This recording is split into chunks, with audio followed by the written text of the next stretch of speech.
Just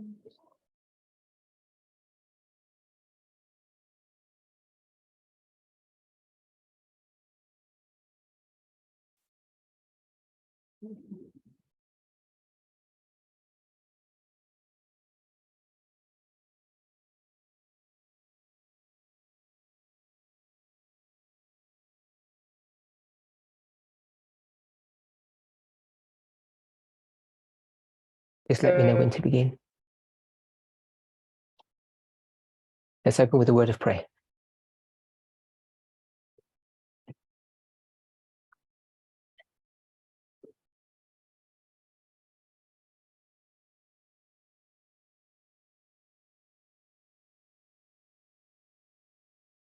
Holy God, we want to thank you.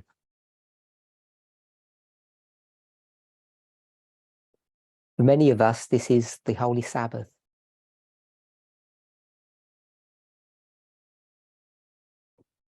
And as we worship you this day,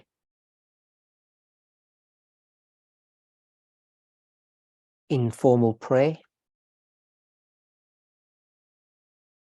in study, and meditation of your character, I pray that each of us will be renewed and refreshed.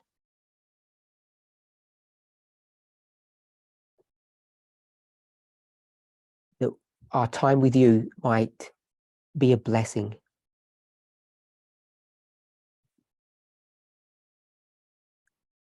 We thank you for the privilege of the light that you have given to us.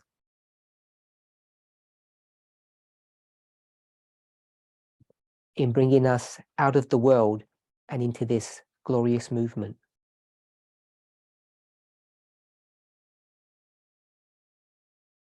You have promised us that the truth will set us free.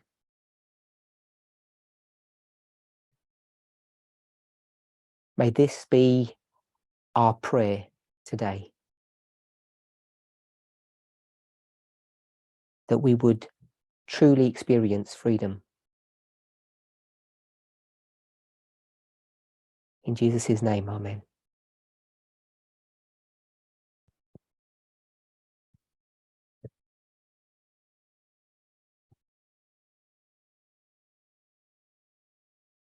I want to welcome everybody. We have two presentations today.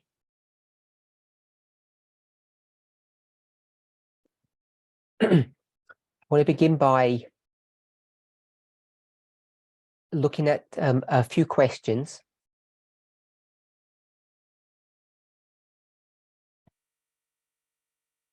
Some I'll attempt to answer, some I will not.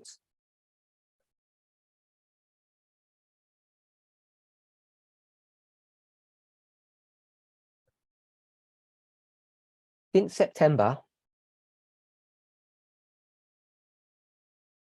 last year,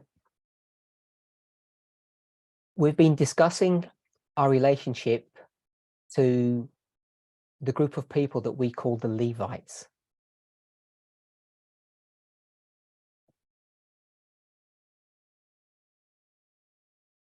And that line of discussion has opened up many questions for people.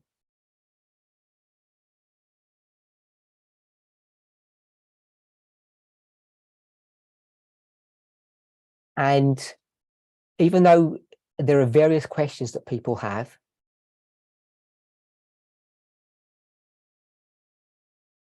many of them center around the following theme.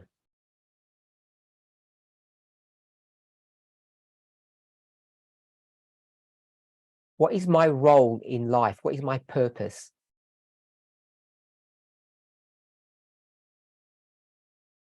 People are beginning to re-question what they are doing here on earth.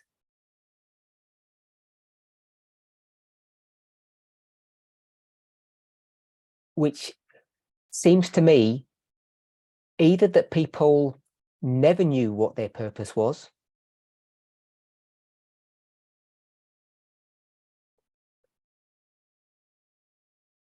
or that people believe they've got some new purpose that they're not sure of.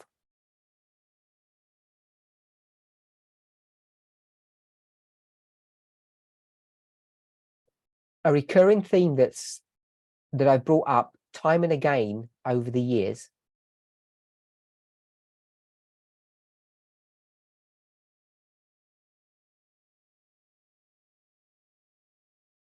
my translator keeps on cutting out. I don't know if it's a problem with my end or their end.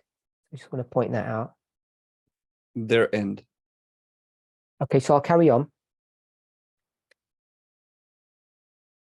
One of the themes that I have discussed over and over again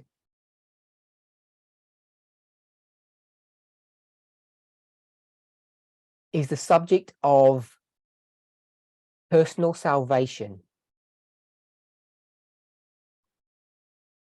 Some people might call it sanctification. And I've approached this subject in various ways, from different perspectives. Some of them center around what people call practical Christianity.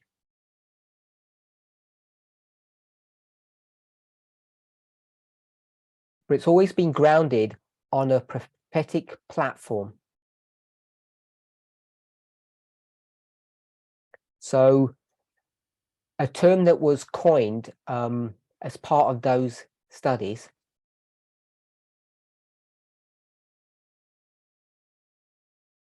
a term called the 7 steps of salvation.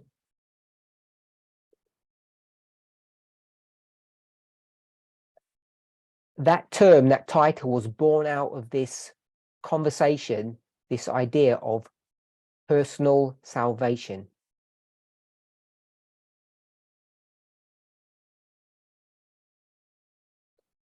And so what I've done over the years, and I continue to do,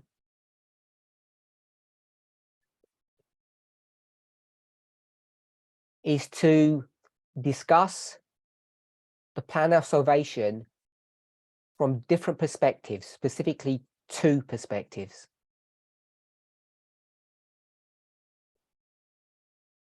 From the perspective of the individual and what we might call from the perspective of the group.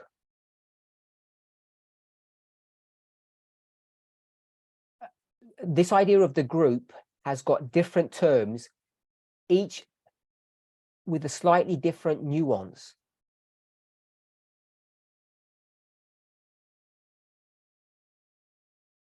So some people might call it the great controversy. Sometimes the term institution is used.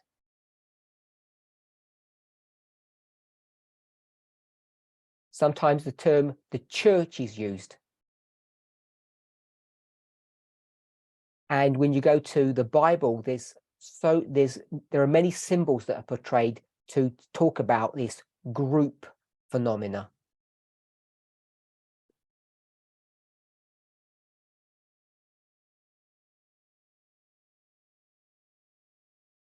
At a very simple level, it's not complicated to distinguish or separate between the individual and the group.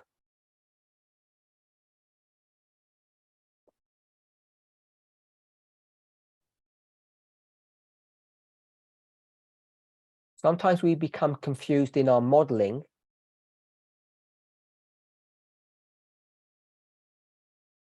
And sometimes those models apply to both the individual and the group.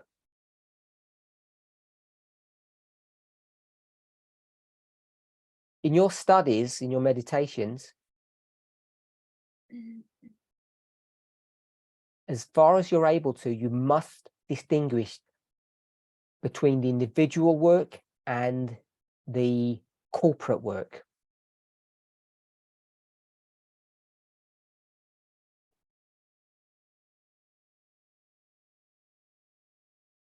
This has come into sharp focus as we have been discussing the subject of the Levites.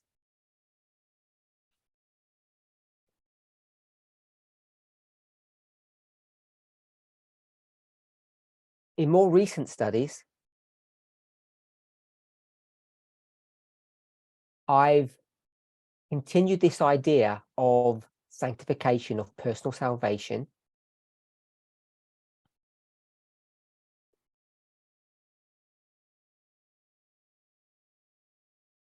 and discussed again the subject of prayer.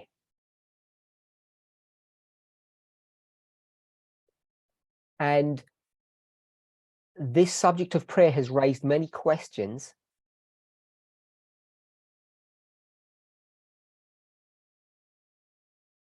as it always has in the past.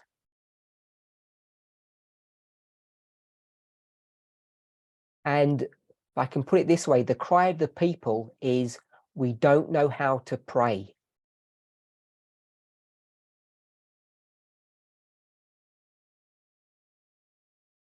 And even though this may appear to be a new question, it's not.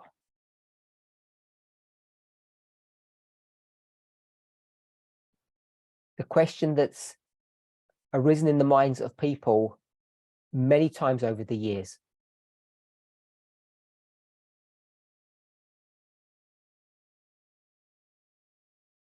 But the reason why it's come back into focus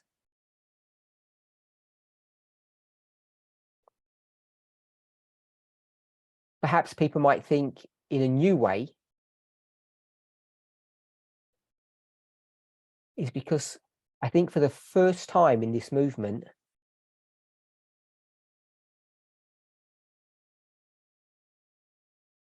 the subject of how we deal with what we might call Eastern mysticism,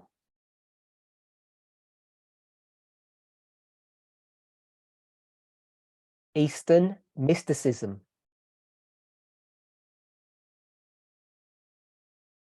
Some people might call it yoga.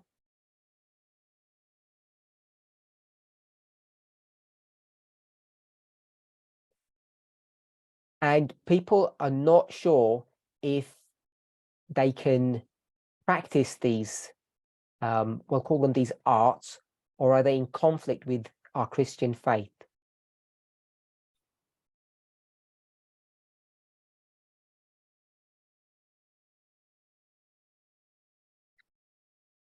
There's another term that's used commonly nowadays. It's called mindfulness.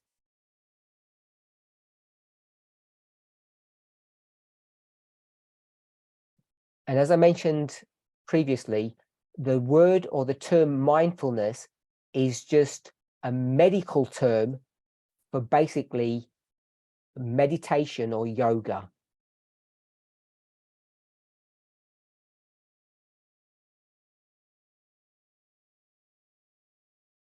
Those terms were too religious, too quirky for the medical fraternity. So early proponents chose a different term, which was mindfulness.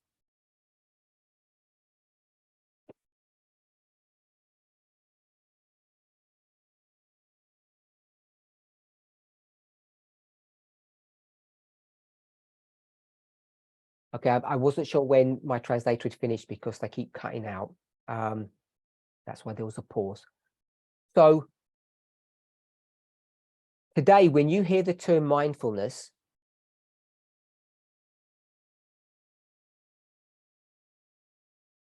it's a sanitized, medicalized word that really just means meditation, yoga, or Eastern mysticism.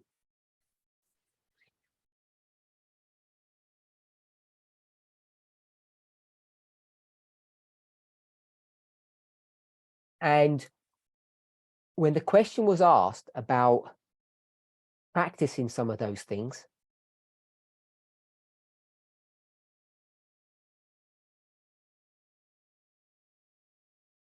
I tried to address the subject, hopefully in a intelligent and sympathetic way.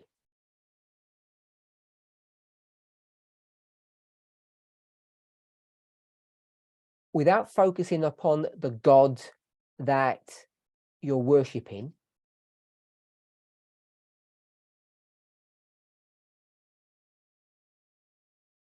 or the system of religion, what I chose to do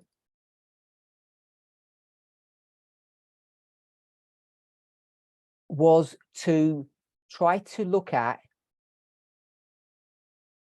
what the essence that people who practice these things were trying to achieve.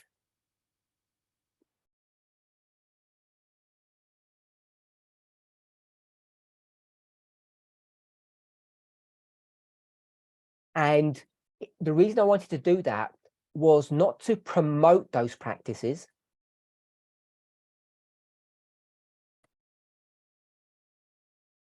Neither was my purpose to disparage them or trash them.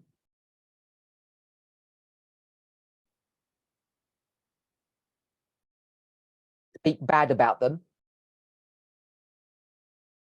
My purpose was to show what's lacking in our spiritual experience, in our prayer life.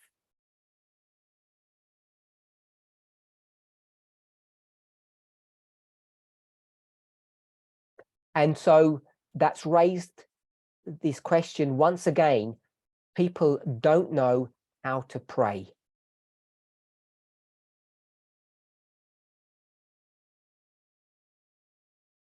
So I'm not going to address those questions about prayer specifically here.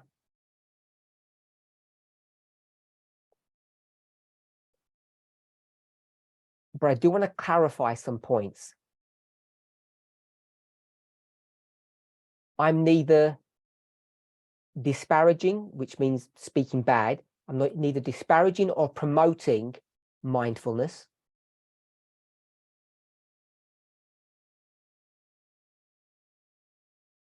And I'm not saying it's wrong to have, I'm going to use the term formal prayer. Some people might call it ritualistic prayer.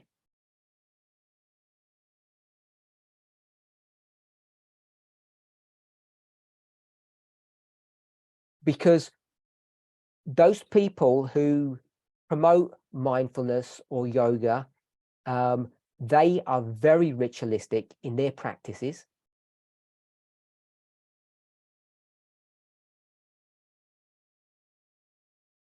So I don't want to make it appear that I'm opposed to formal prayer.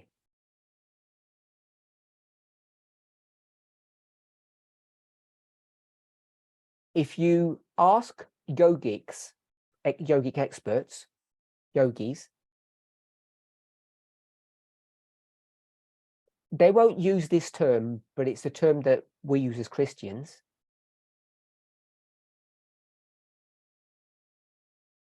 A life of prayer. So it's a term that you're all familiar with, that we should have a life of prayer.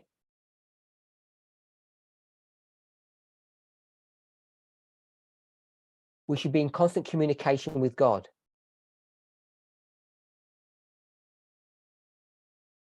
So simply that would mean that your existence, your being would be communicating with God 24/7.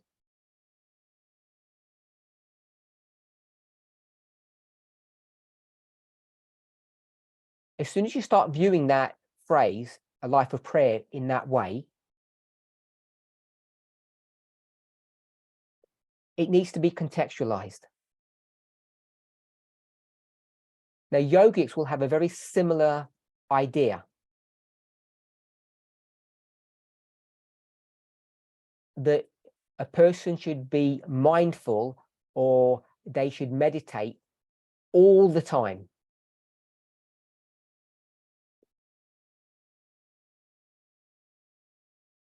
And while sleep is a complex subject,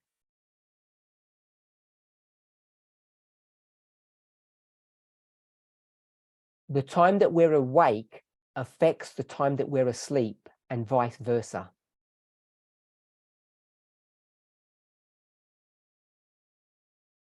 So there is a truthfulness to the idea of having a prayer life 24/7, even through sleep.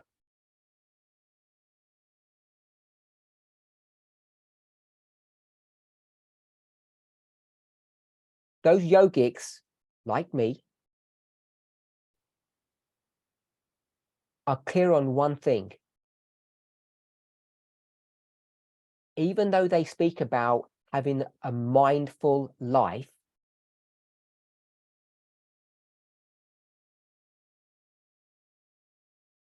they speak about the importance of setting aside time in the day specifically for meditation.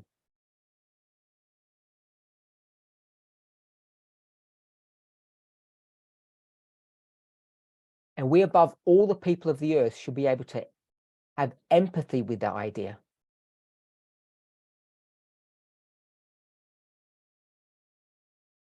Because that's the essence of the Sabbath. That's the essence of tithe. We don't return our tithe, we give to God God's tithe.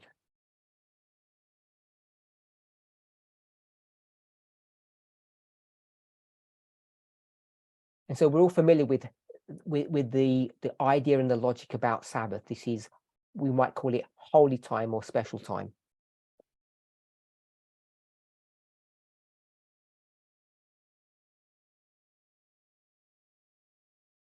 So I'm not saying there's anything wrong with formal prayer, that you pray at the beginning of a meal, you pray when you wake up, you pray when you go to sleep.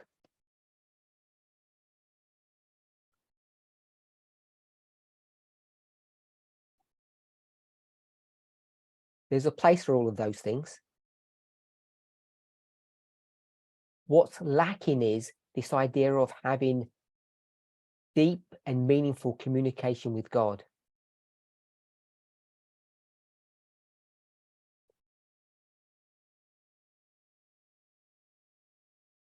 And so I wanted to clarify that point, or those couple of points.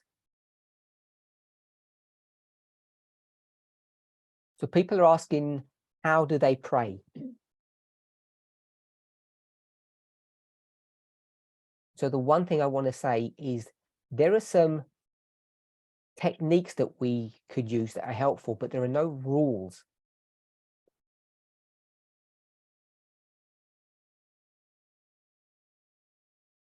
And one thing that I haven't discussed is the connection between breathing and mindfulness.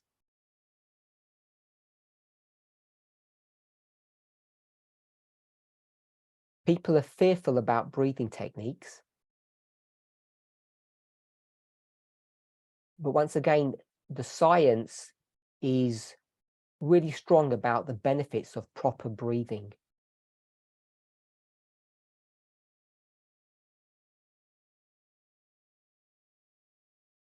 And again, I think it's something that we as Adventists have confined to the health message or the reform message.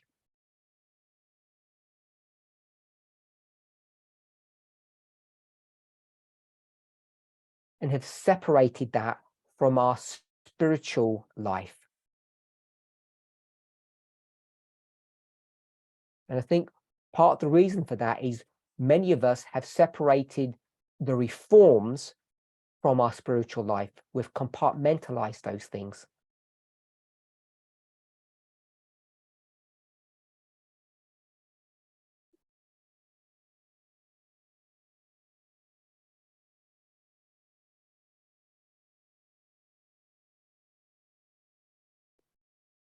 So a question that's come up a few times with people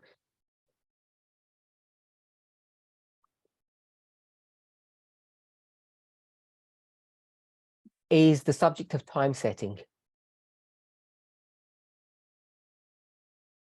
People want to know the time of the Sunday law and why we're not time setting.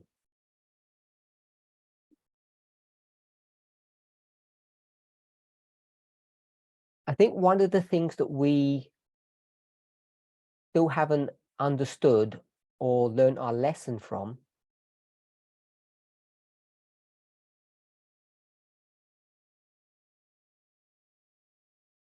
is the weakness or the inability of time setting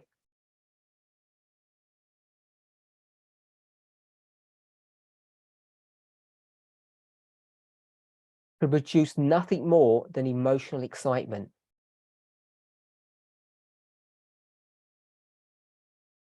So that's one point. The second point is people want to know when the Sunday law is.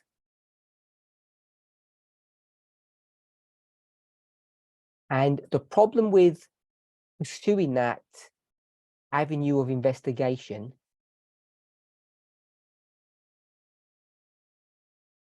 is that the way inspiration speaks about the Sunday law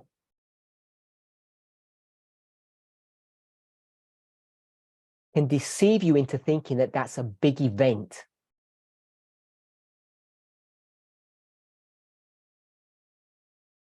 And we have enough collective information now that we know it will not be a major event.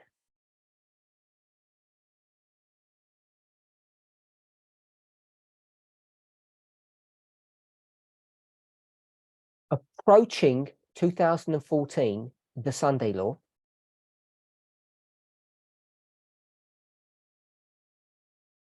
there was opposition to that. Post 2014, when there was an acceptance that that study, that idea was truth,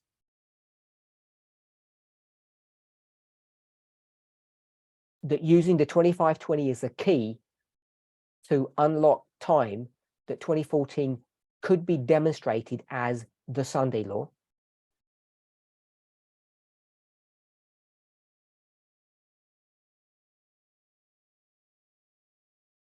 It took us years to actually figure out what even happened in 2014, what the Sunday law was.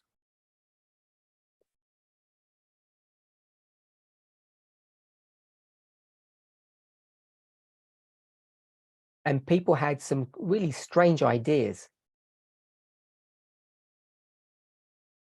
And the reason why they were strange is because they had been warped by people's political leaning.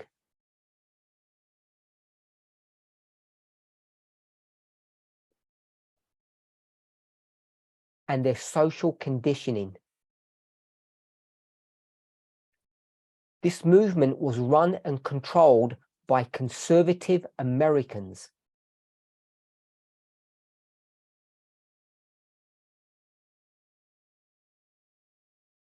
This was not just FFA.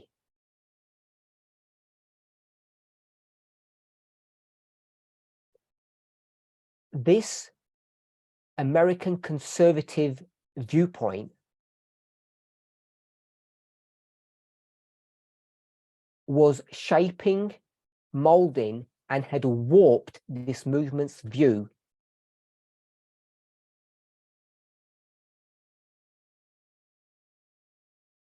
of what truth was, of what the Sunday law was. And what those Americans had done was to put their personal prejudices and filter them into their prophetic message.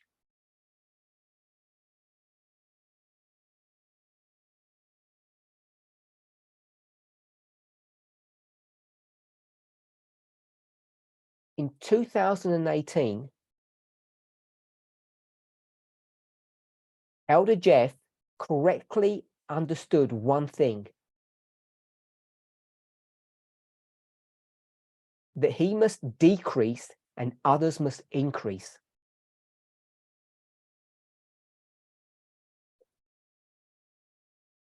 And when I say he, I don't just mean him as an individual. I mean American conservatism.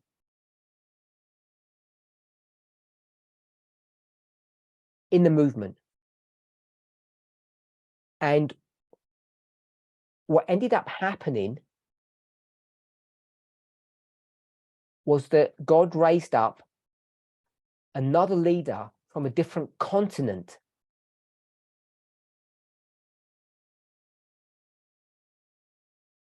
someone who had been brought up with a completely different political view of how the world is constructed.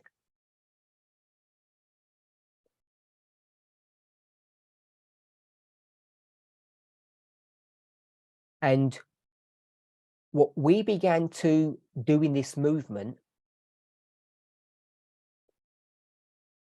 was deconstruct American hegemony.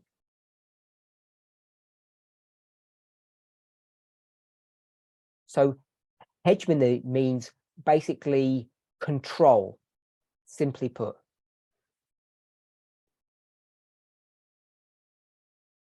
We began to realize that this is a worldwide movement with a worldwide message.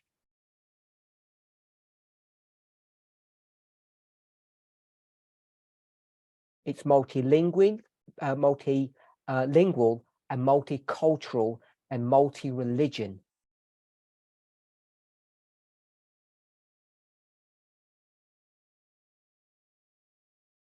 And so the idea of actually a literal Sunday law soon was discarded as a historical idea.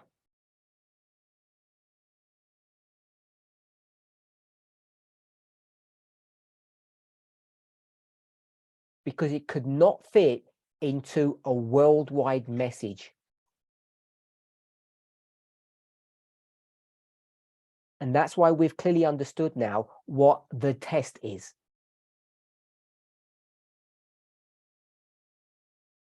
And one of the things that came to light was that in 2014, there was not a single event, there was a cluster of events.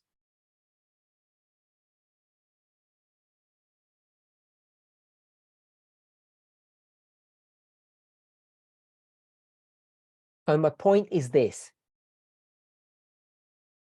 If I were to give you the date of the Sunday law, it would not help you. It might get you excited, either happy or fearful, one of those two emotions, but it won't do much more than that. Because the next thing that people will ask, if I gave you the date, is what is the Sunday law going to be? And whilst I might know the date, I definitely don't know the event. Or more accurately, the cluster of events. All we have is a general theme. But what I can tell you is that we don't have much time left. So part of this question is the movement today failing like the Millerites failed?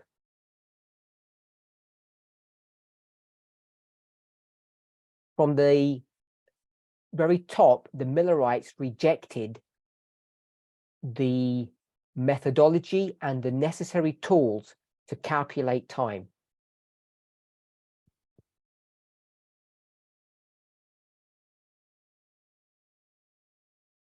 And that failure brought them into a Laodicean condition, simply stated.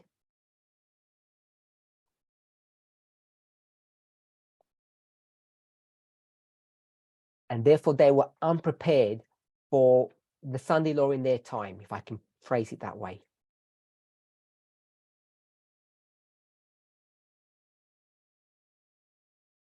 The question is, are we making a similar mistake? When people ask a question like this, it's not normally a question, it's normally a suggestion.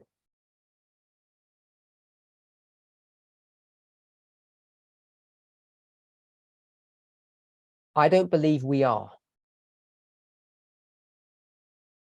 I don't believe we're making the same mistakes as the Millerites made.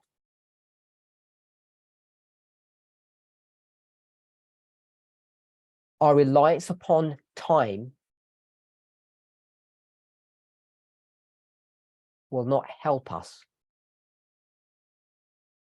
And I think I've already given sufficient information, clues, if you like, about how to determine the nature and the timing of the Sunday law.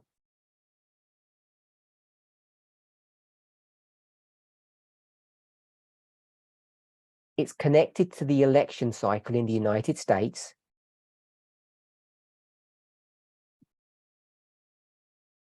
And the transfer of power between the Democrats and the Republicans.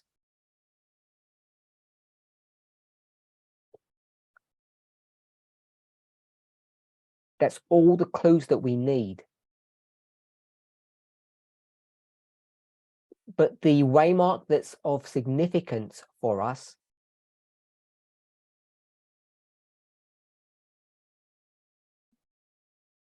and I'm not saying this, inspiration teaches it.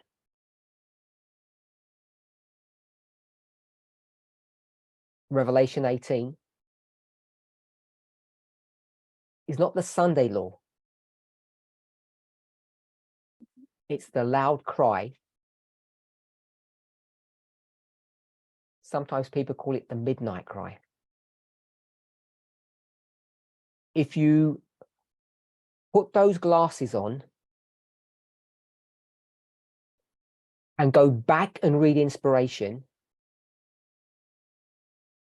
you'll see that that's the constant theme where Ellen White focuses her attention. It's upon the loud cry, not upon the Sunday law.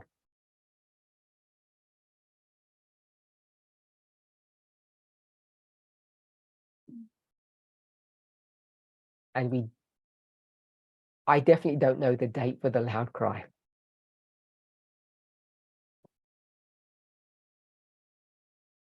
Okay, so another question, it's more of a theme, is about bad journalism.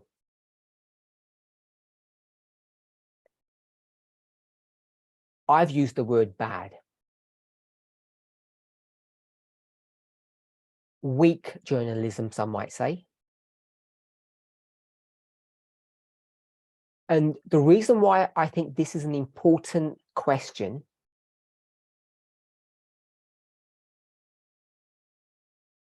is because I've stated many times before that there are degrees of inspiration, which means that there are degrees of prophets. Different types of prophets. And I've said unequivocally that I believe that journalists are prophets.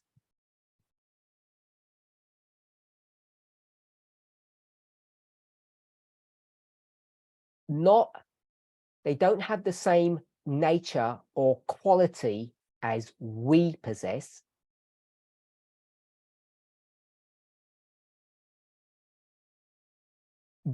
But they are prophets. I want to make an observation now.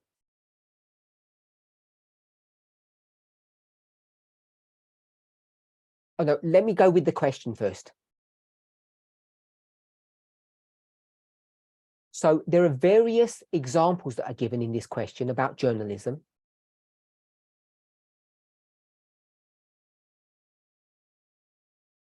I think I'll go with 3. One of them is mask wearing. One of them is the bombing of the Nord Stream pipeline. I hope you all know what that is.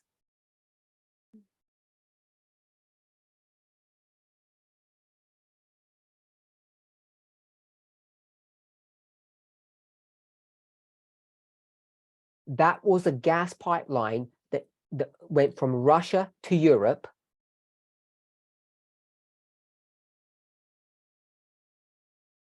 It was called Nord Stream 2 because it was the second pipeline. And it got bombed recently, last year sometime. And the third example about evangelism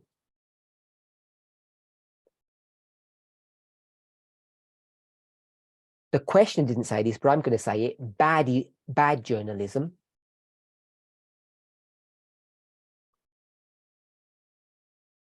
was about the source of the COVID virus. Where did it come from?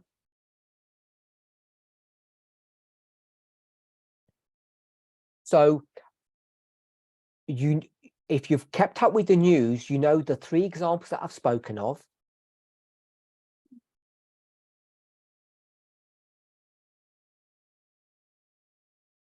In fact, the first example about masks, I even posted some information on the media broadcast recently.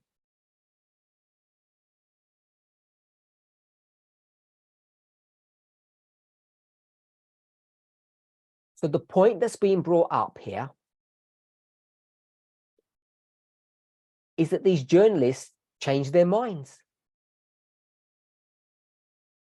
which means that either they make a mistake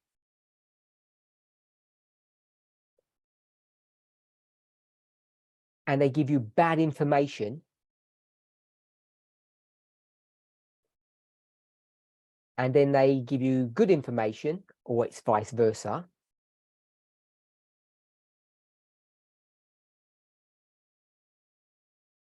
We would hope it goes from bad to good as light progresses.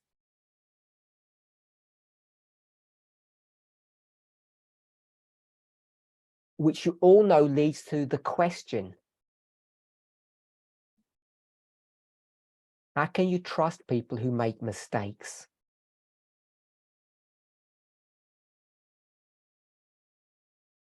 And I think the reason why this is a really important question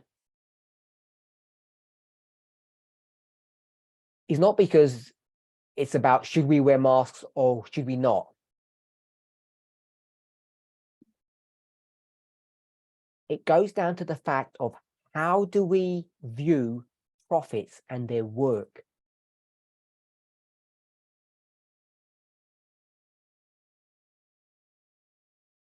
Can prophets make mistakes? Do they make mistakes? Do they have prejudices? Do they have a warped understanding of the truth?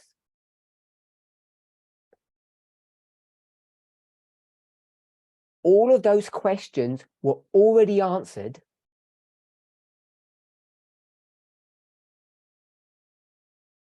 long before any of those three news events happened.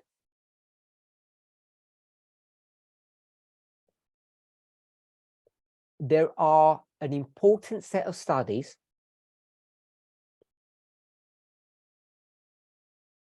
that were done in France,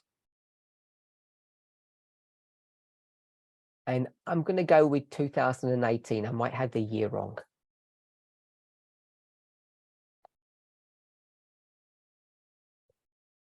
And what those studies focused on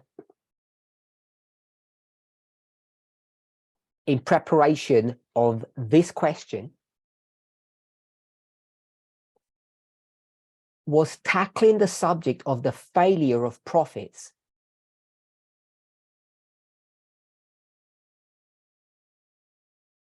And I think good evidence was given,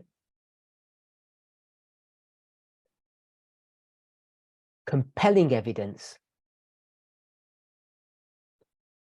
that William Miller was a bad prophet. And I think many of us could empathize with that view.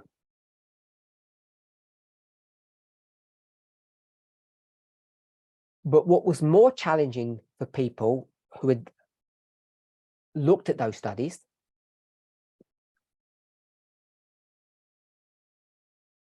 was the idea, what kind of prophet was Ellen White?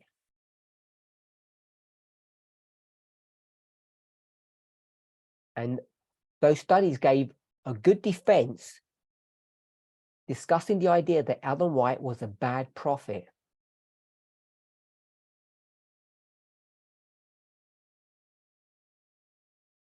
So the question is, when we talk about good and bad, what does that mean? Because it has to have a context.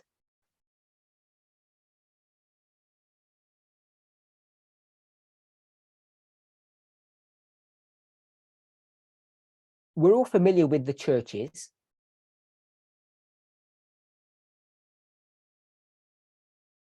Spoken about in Revelation 2 and 3.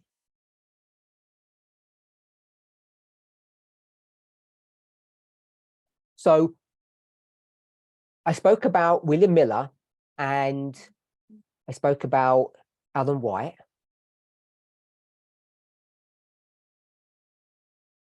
And we know that they, if I can phrase it this way, loosely,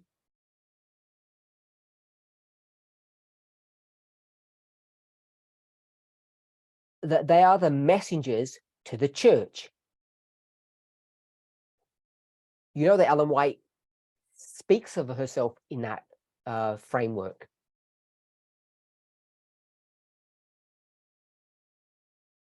So I want to go from a messenger to the church of their time to the angel of the church of their time.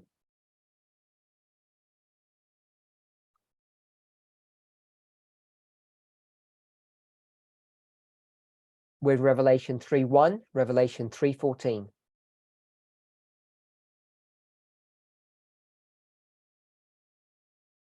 Revelation 3:1. Speaking about the church of Sardis.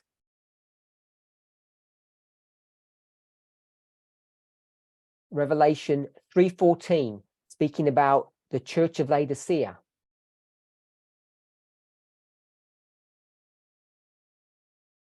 Look at those two churches and lay them side by side and compare them.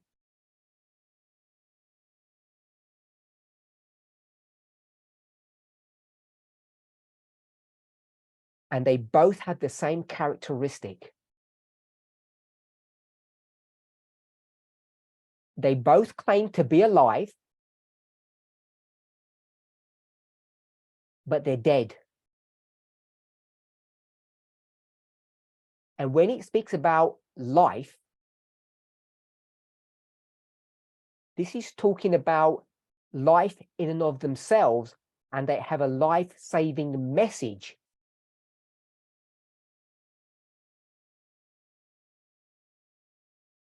So it's not just about themselves, it's also about the message that they have.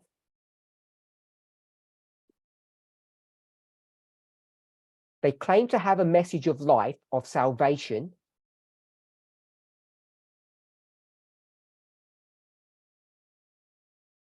but they brought a message that they gave a message that brought death. Because as a person speaks, it's how they think. Whatever you think, you act out.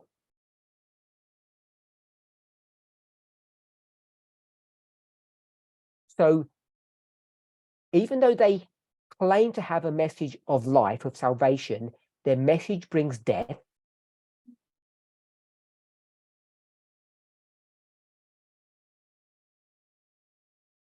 And in and of themselves, they claim to have life, salvation, but they are dead.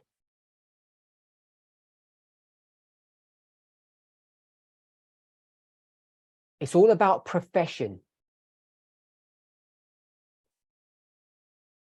But their works don't follow through.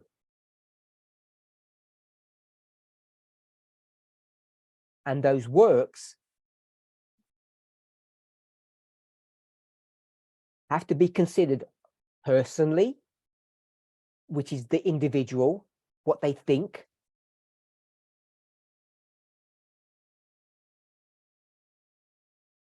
and corporately, the message that they're going to give. So when we talk about the works, it's their personal experience and the message that they're going to give, their prophetic model.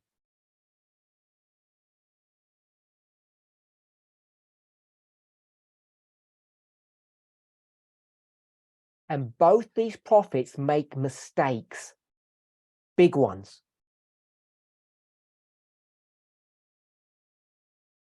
They have truth. They're messengers from God.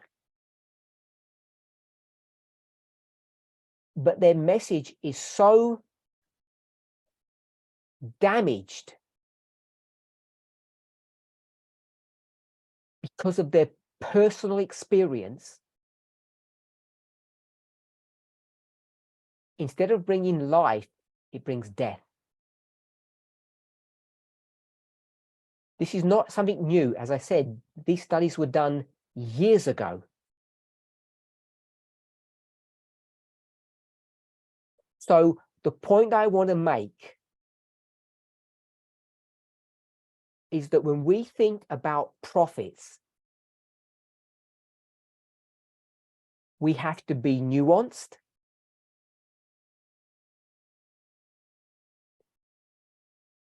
We have to be realistic about the difference between humanity and divinity.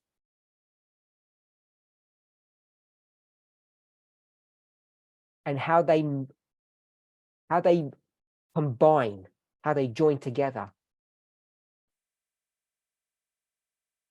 And part of those studies and others that have been done since then discuss the weakness of God.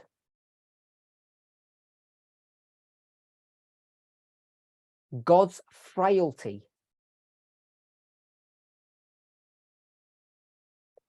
And God's weakness and God's frailty is the following.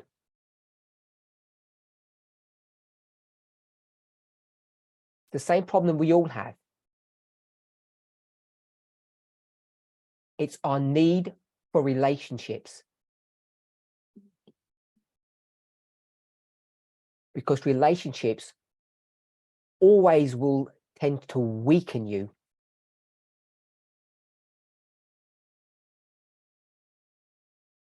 It will weaken your ability to behave and act in the way that you know to be correct.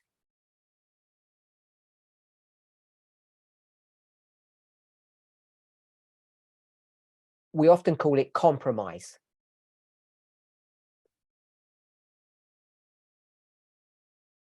And that is not the entirety of it, but that's part of God's weakness.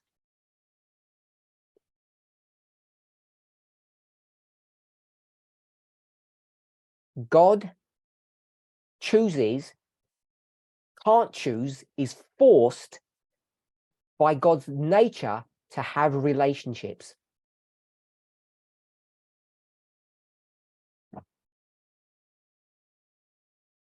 And that weakens God's ability to do things right.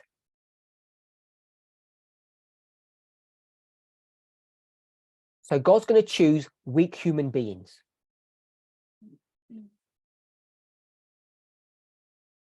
People who are broken and have a wrong idea of the truth.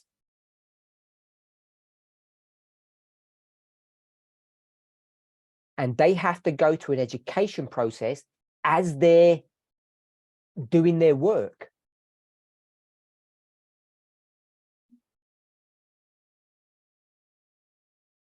And it's a disastrous combination. It will always lead to pain and heartache for both partners, God and the prophet.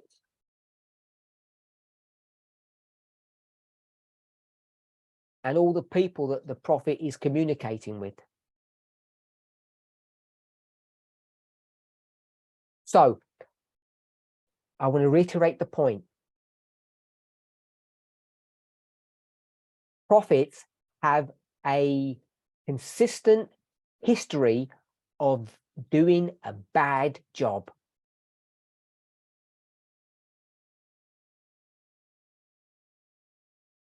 Misrepresenting God and making mistakes. Doing their agenda, not God's agenda.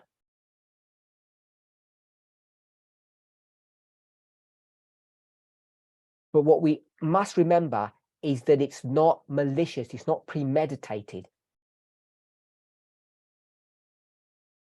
The frailty of human beings.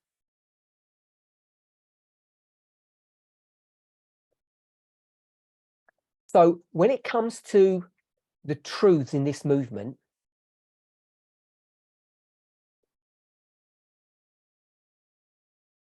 one of the things that we need to be careful about,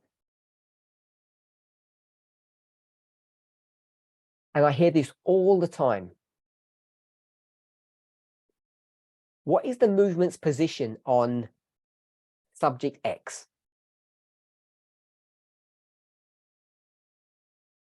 And my first question always is, who's the movement that you're referring to?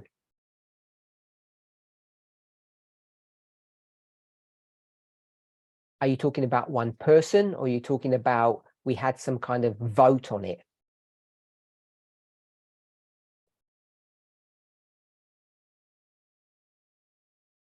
And the movement's position is what the majority voted on. You know that's never the case. So when we talk about the movement position, we all know what that means.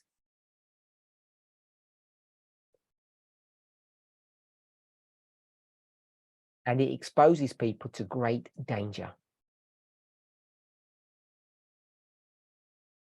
Because the movement's position in 1840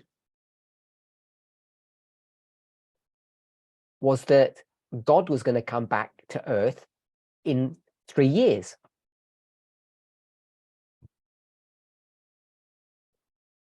Now, that wasn't some 300 Millerite preachers coming up with that idea.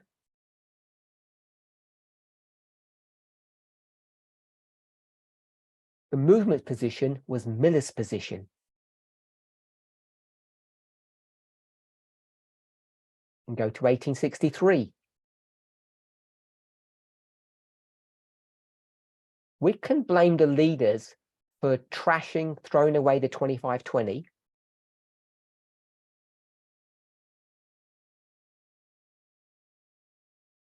But everybody knows who was running the church. It's Ellen White. And Ellen White does not argue against that.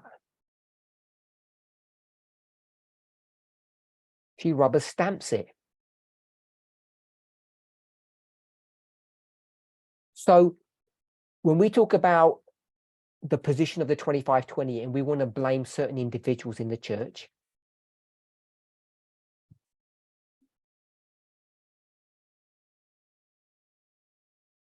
in English they use the term, the buck stops with the boss.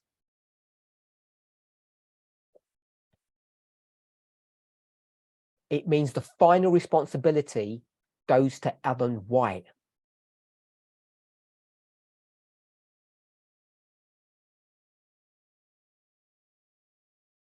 So when we speak about a movement position, we tend to mean it's the statement or the position of the messenger or the angel of the church.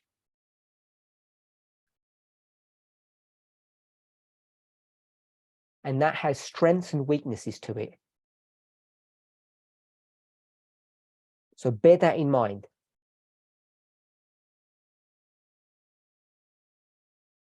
Coming back to journalism,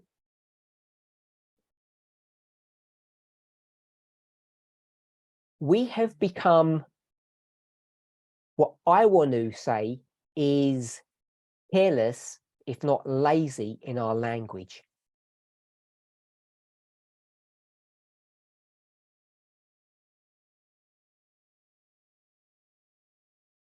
We talk about good news and bad news. The news that's on the left or the news that's on the right. What news is safe and what news is dangerous.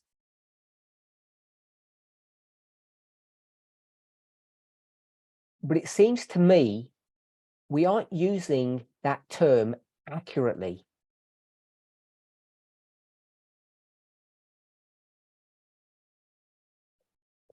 I think when we talk about good and bad news or news bias,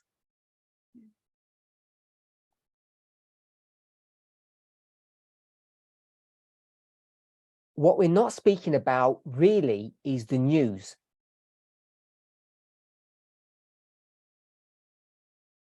What we're really speaking about is people's opinions.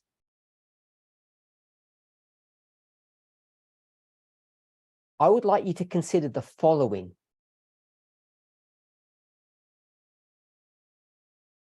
The news are or is facts.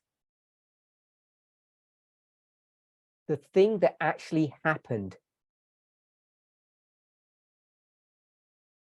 And what we tend to call news actually isn't news.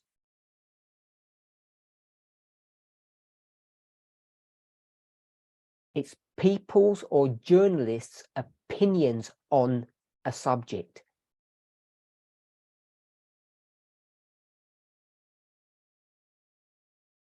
Now, I'm not arguing, because I've already made this point, that prophets bring in their prejudices, their biases into their message. They do that.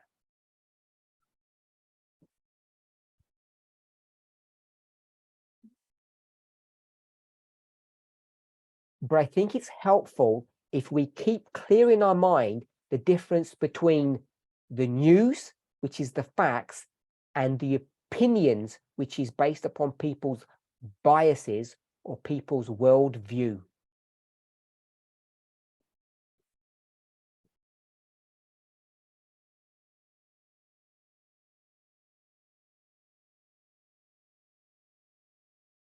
Our work is not to investigate or to comment. No, it's not to investigate the news.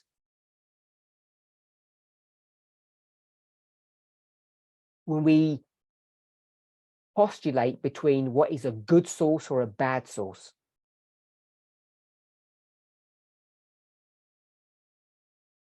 If everybody was unbiased,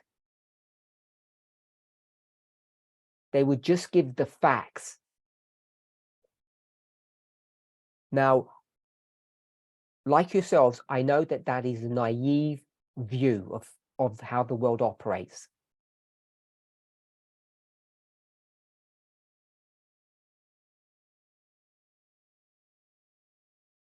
Because the choice of words that I will use to explain the news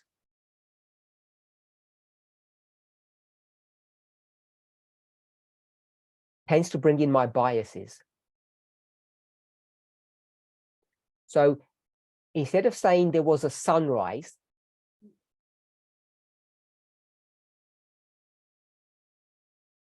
which is news because it's just a fact, what journalists, what prophets tend to do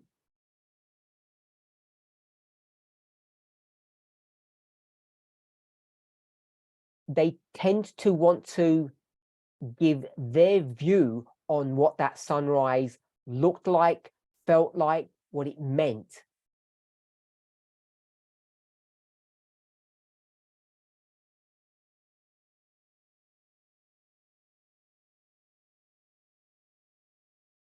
And that's where we get media bias.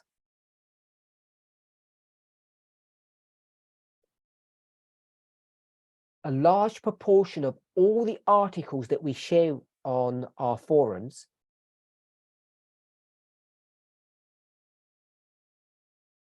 if you look carefully, you'll see that they're opinion pieces. They're not even news.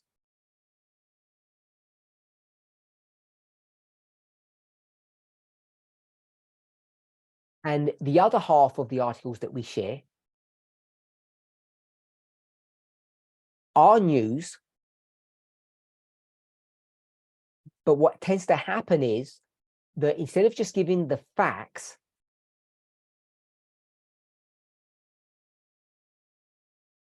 "20 people were killed," a journalist will say 20 people were killed by angry-looking policemen.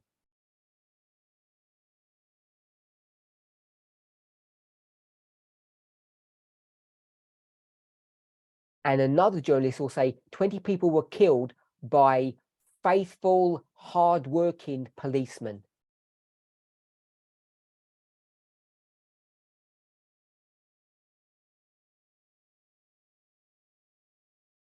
So you need to be able to see the difference between the news and those two opinions.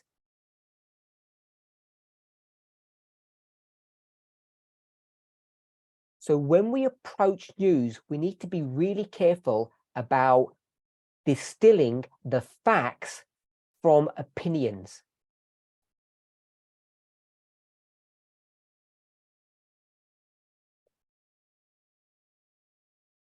I say be careful about it, but you can't succeed. You will always fail.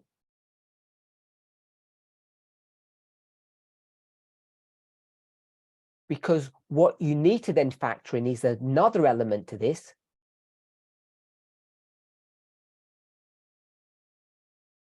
It's your personal biases and your personal prejudices. Because you had a bad experience with police, so which journalists are you going to trust more?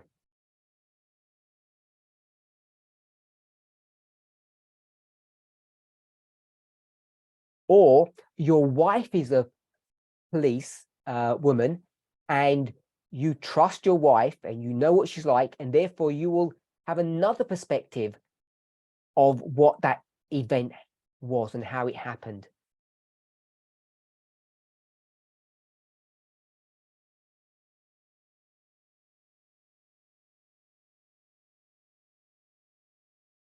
So when you combine all of these elements to the message, to journalism, however you want to frame the issue,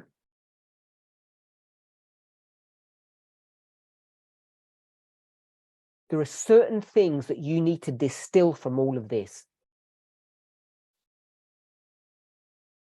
One of them is that there are facts, there is news.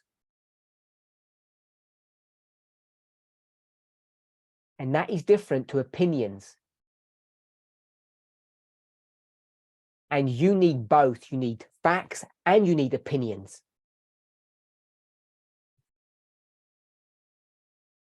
Because when I read something in the news,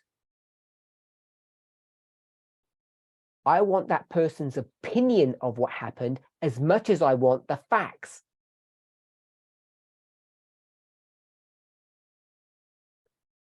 The stock market went down 2% yesterday.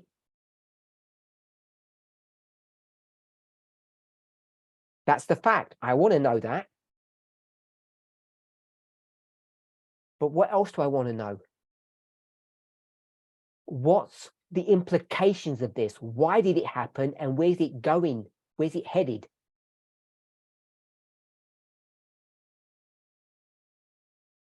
And that is not news.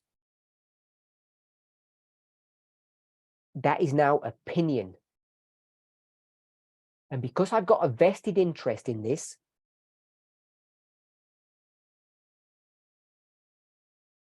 and I've got my own prejudices or my own views of how things are supposed to work,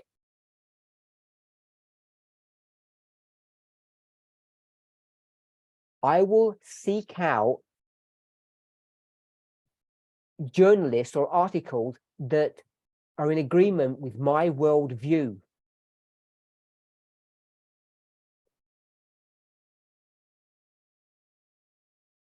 And you must all see how naive, stupid, and dangerous that is.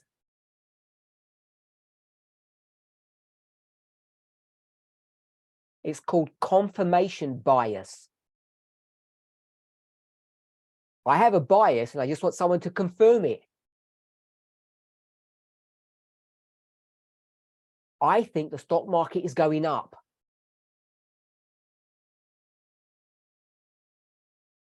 So when it dropped 2% yesterday, that's just a temporary correction.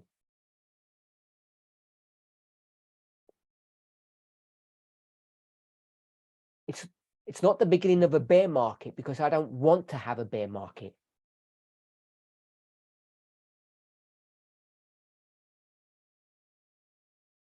And this is how we approach prophecy. There's failure and mistakes all around. There's plenty of blame for everybody. You can blame the messenger. You can blame the flock. Blame God. You can blame Satan. There's blame everywhere. Because people have got their own biases, their own agendas, their own views.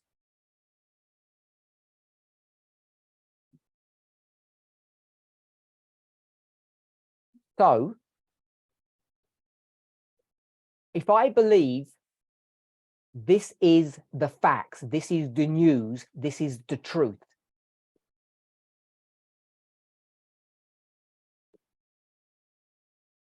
what am I supposed to do with that?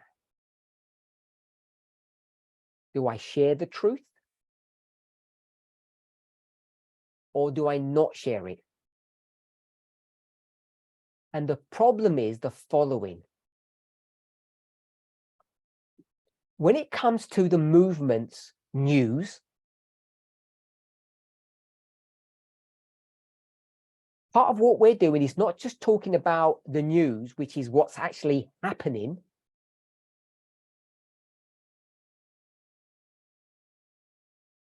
We want to talk about the news of what's happening tomorrow, and that's not news yet.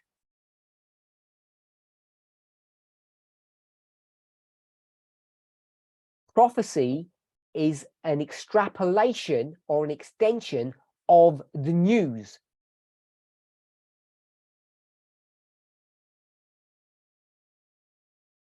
Cause to effect. I know the Sunday law is coming because that's not news.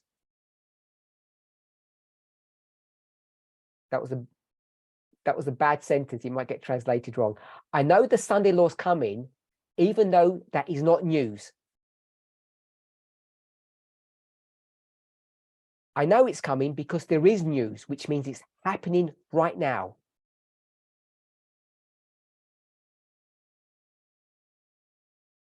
Alan White calls that the agitation of the Sunday law. And I think we need to always bear that in mind, that a future prediction has to be based upon a present experience.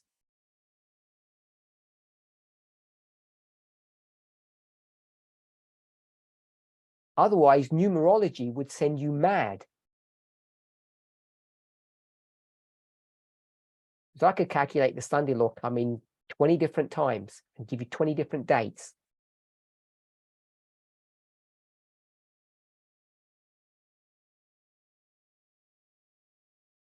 When it came to the Millerite movement, the only way that was working the only way that the prediction of 1843 is happening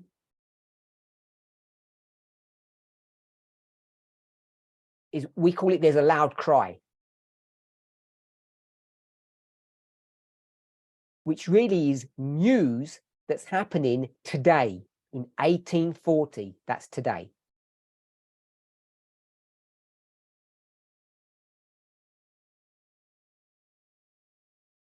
And the problem is, you've got to be able to decide or decipher what that news means.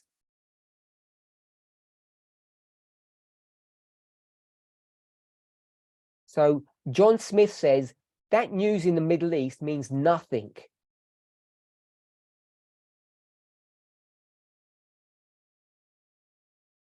The movement said that event in the Middle East means the second advent is in 3 years, simply put.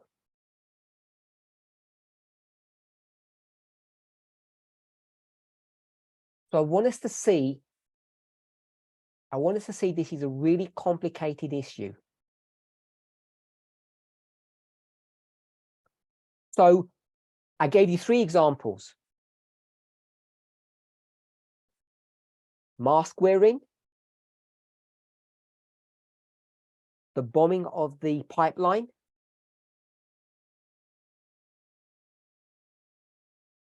and where did COVID come from? And if you trace the news of all of those 3 issues,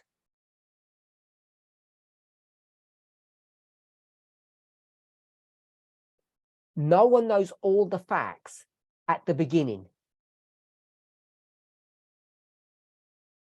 In the middle, and even today, we can't say that we're at the end.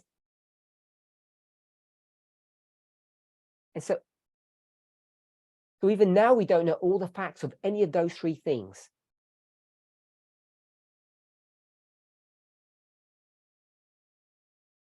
The closest one that we can get to is on mask wearing.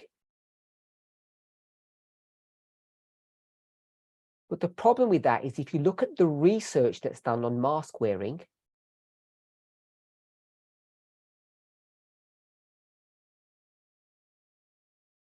it's complicated. And everybody wants a simple message.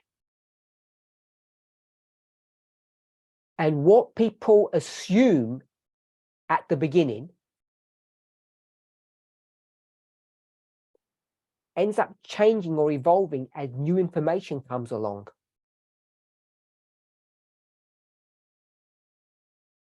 So the subject of mask wearing, it shouldn't come as a surprise that the recommendation changes.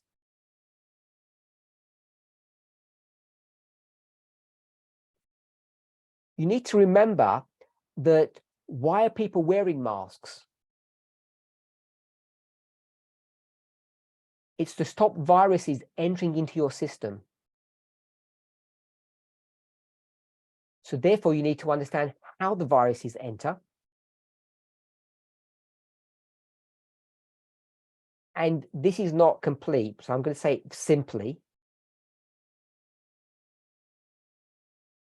The viruses piggyback or are carried on moisture, or we'll call it water droplets.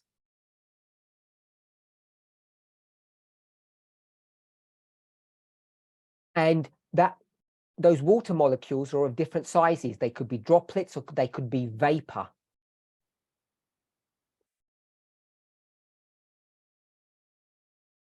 The difference between rain and fog. You don't say that it's raining, you don't say that it's pouring fog, because fog will remain stationary.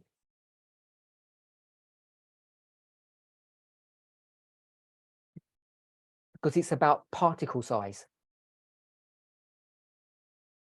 And viruses can sit on small pieces of water and larger pieces of water.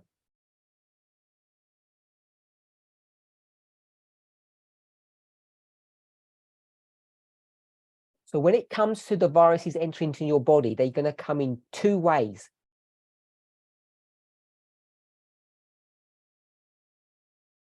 on big water particles and on small water particles. And masks will only help you with viruses that are on big water particles.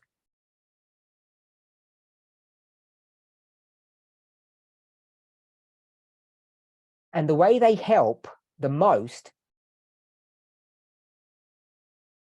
is not from helping the victim, but it's helping the perpetrator.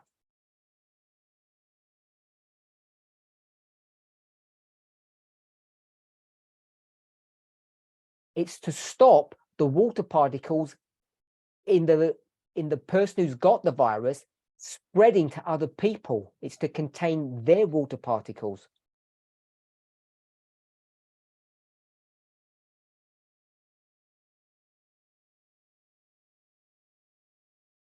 And if someone doesn't wear a mask and they sneeze in front of you, the mask can help stop the bigger water particles as well, of course.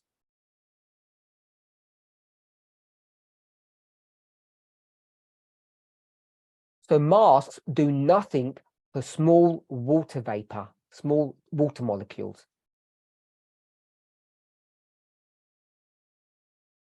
The way to tackle that is through ventilation.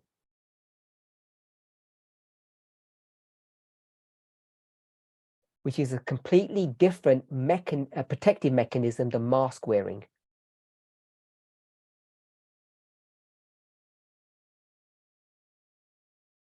So the whole subject of mask wearing is complicated, to put it mildly.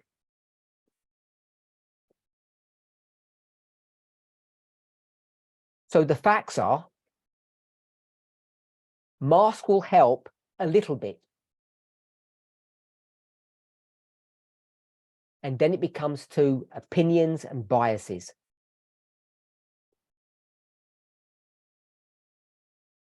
How do we approach the subject of masks?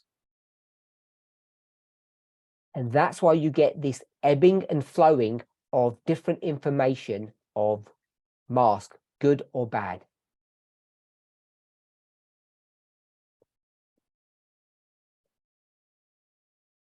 The pipeline that got bombed. Who's against the pipeline? They must be the perpetrators. The problem is there are plenty of people against the pipeline. The Russians, the Americans, the Europeans, the Ukrainians. There's 4.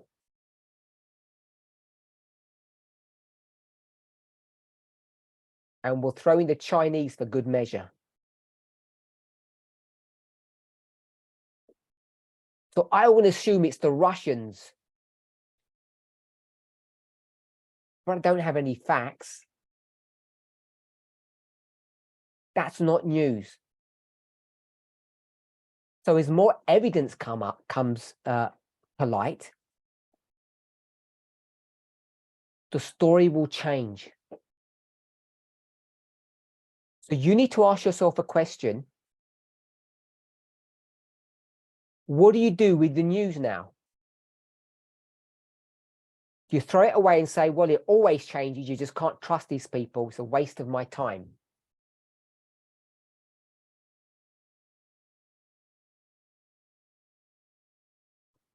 Because this is the very same question that you need to ask of yourself when it comes to your relationship to the movement, to the message.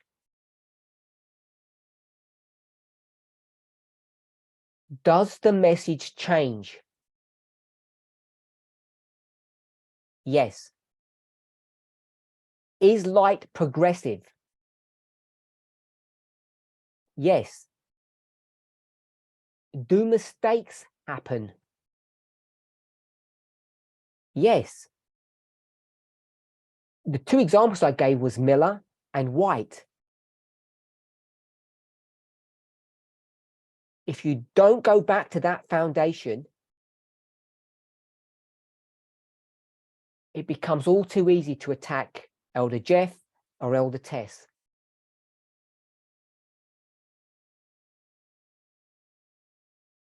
and me, if you like. So human beings are learning.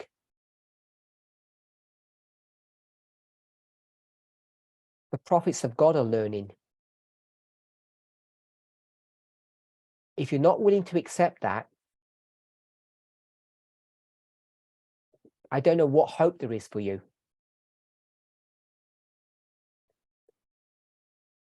I don't know how you view yourselves, if you consider yourself a Seventh-day Adventist and what that actually means to you.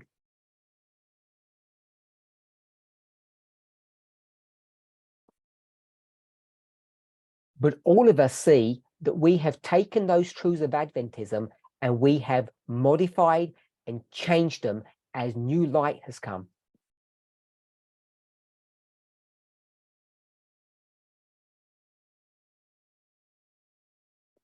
When this movement began, the members who had joined considered themselves as Adventist.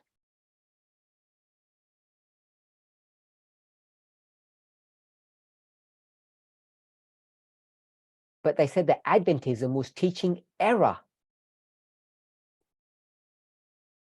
And the movement had the truth. I agree with all of that. But truth is never static, it continues.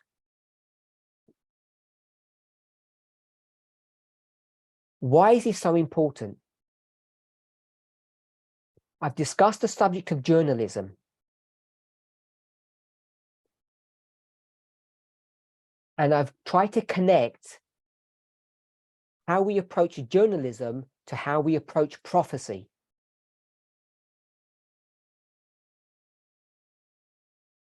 I've tried to show the difference between news and opinion.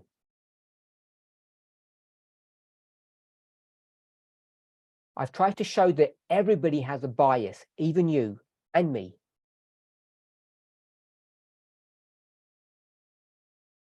And all of these things feed into a wider problem that we have.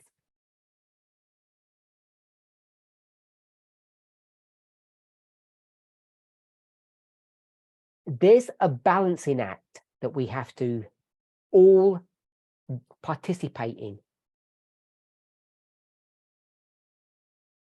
You've seen these statues of the God of justice. And often they hold a scale or a balance in their hand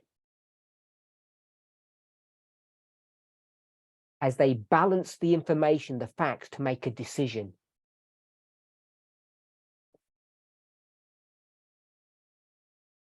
And you'll see that often those statues are blindfolded.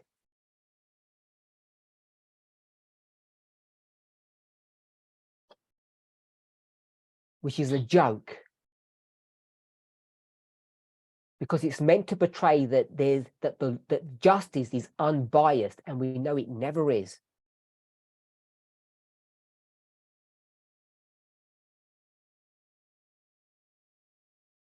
So you and I need to be careful, and we need to be balanced.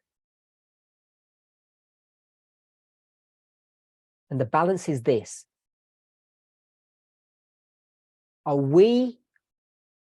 Do we believe in the prophets that God has sent to us? You might call them the angels. So the simple answer, I guess, would be yes.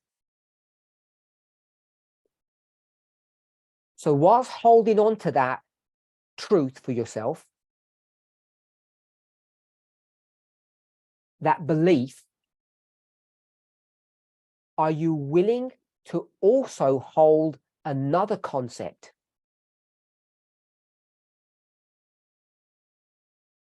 That those prophets can be making mistakes and have taught things that are incorrect or partially incorrect.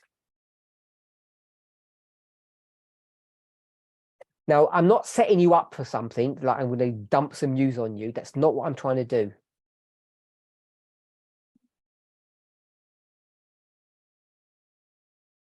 But combined with this question on journalism and how we approach it,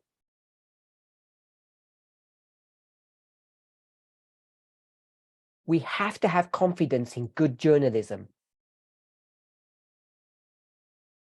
But we have to acknowledge that the news develops, it changes as new information comes to light.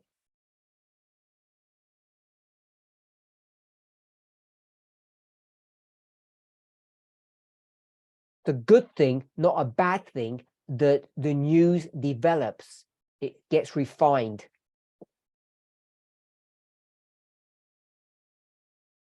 I'm happy as I see the news changing and developing through time on any particular subject.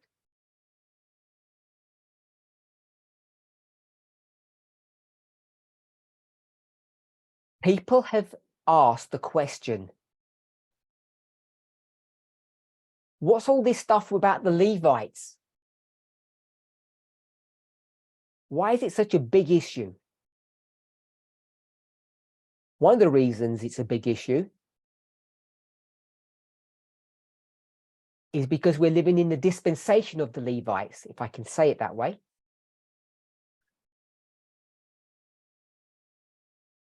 But already nothing looks like we imagined it was going to look like.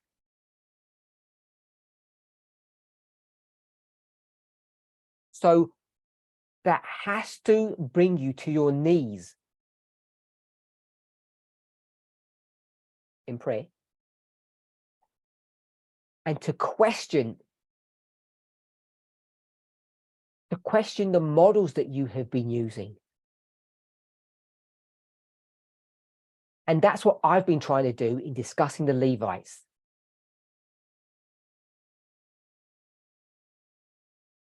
And I am surprised that people are worried about being challenged.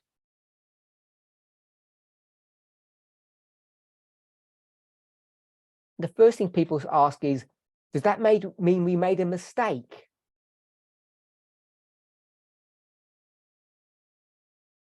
And I don't know why people approach it that way. Because for me, it just seems a glorious manifestation of the revelation of truth.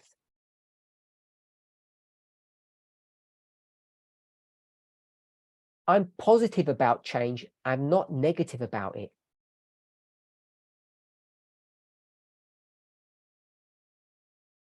So what's going to happen, and it's already begun, when it comes to the subject of the Levites, Revelation 7 and the 144,000, and who's going to live and who's going to die. And is there going to be mass execution at the close of probation? And who's special and who isn't? Who's going to get translated and who isn't? All of these things are now being challenged because we see that the model that we have about the Levites already is not fit for purpose.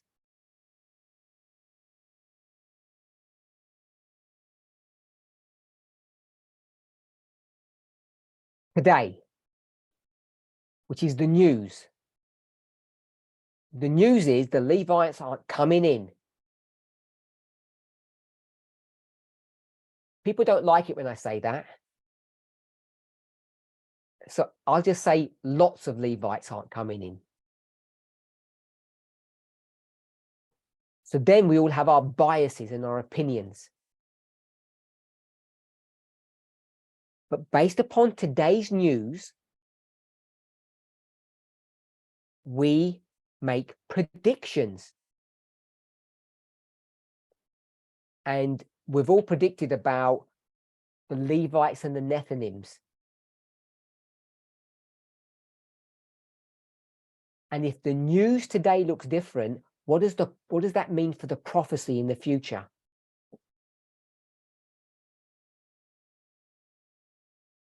You might view this in the following way. They made a mistake about the priests, Levites, and Nethinims. We can't trust these people. They don't know what they're talking about.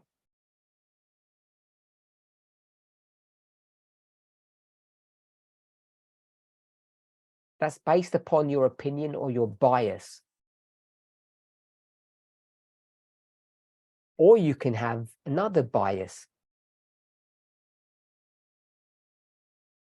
I've gone through this, not me, but I'm speaking of you. I've gone through this many times before.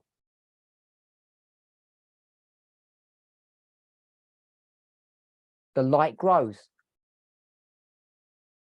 Truth develops.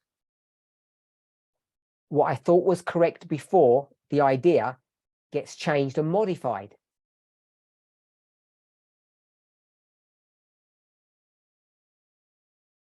Me, perhaps not like you, have never been concerned about going from one prophet to another prophet.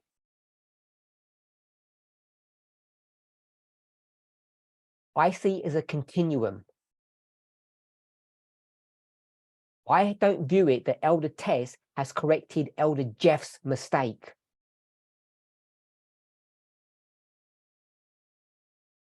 Because Elder Jeff, if he had stayed long enough, could potentially have corrected his own mistakes.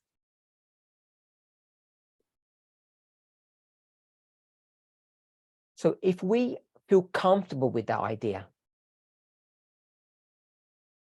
that we can self-correct, that we don't need to throw people away because they said something wrong.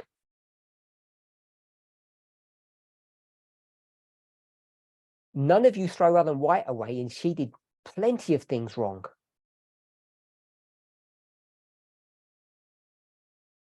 But you intelligently understand and explain it.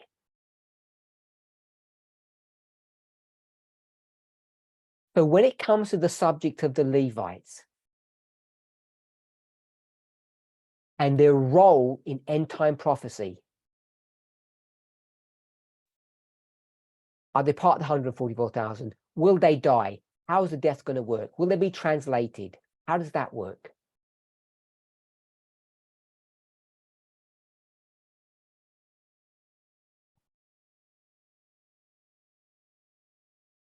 If you're like me, you'll allow the truth to explain things to you. You'll bring your past experiences with you, but they won't shackle you. Because if you allow the past to shackle you, you'll continue to believe a lie and you will die. So I'm willing to discuss, explore, and research what the future looks like.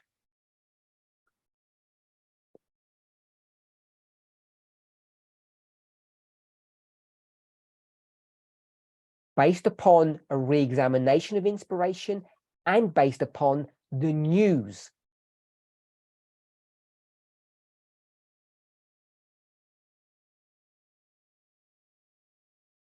When I say news, in this context, it's not the newspapers.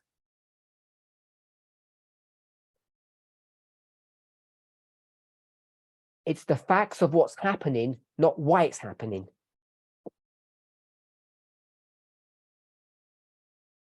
Levites aren't coming in, that's a fact. We could argue they're going to come in tomorrow. We could argue that we've got our dates wrong. There are plenty of arguments, which are all opinions, but we know what the fact is.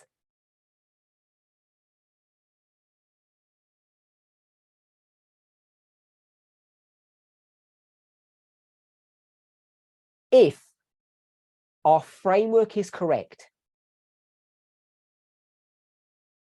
I believe that it is, then we're in the time of the Levites, They're not coming in. So our view of what we in the past called prophecy, but today we call news, was wrong.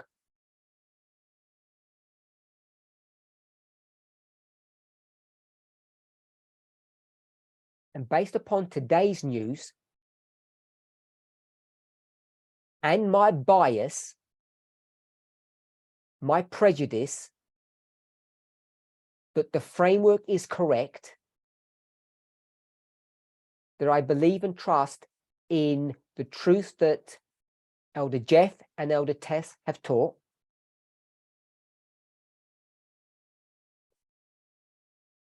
I'm willing personally to explore what the future of the Levites looks like.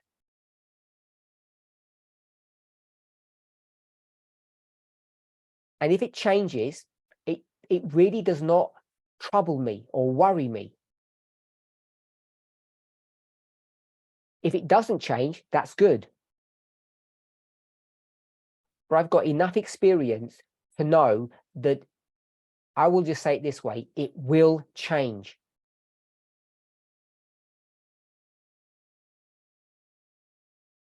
Our parabolic view of end-time prophecy is childish and immature.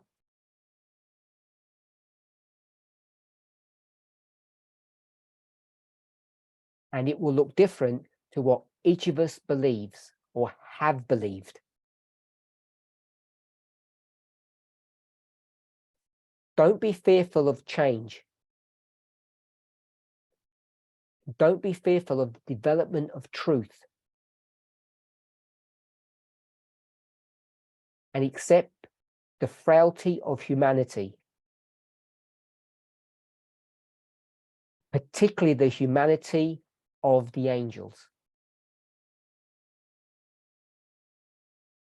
as well as your own frailties.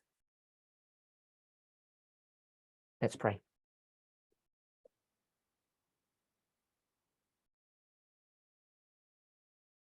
Holy God, we thank you. As we discuss the questions and the thoughts that are troubling us,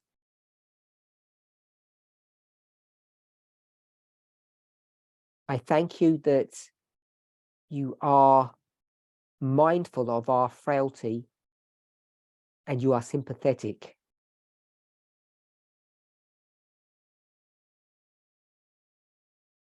I thank you for the mercy that you show upon me and each of us.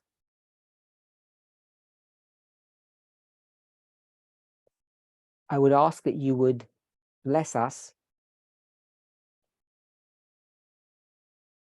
and you would help us to be mindful of our biases, of our prejudices, and that you would help us to be honest, intellectually honest. And rather than seeing change as something dangerous and to be pushed aside,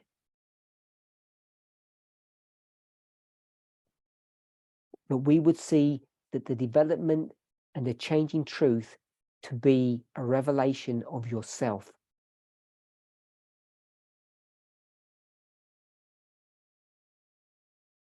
May each of us continue to be faithful and true.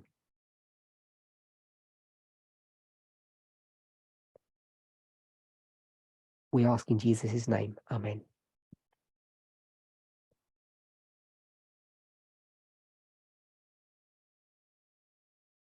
Thank you, everybody. And we'll meet later in the day, whenever that day is for you.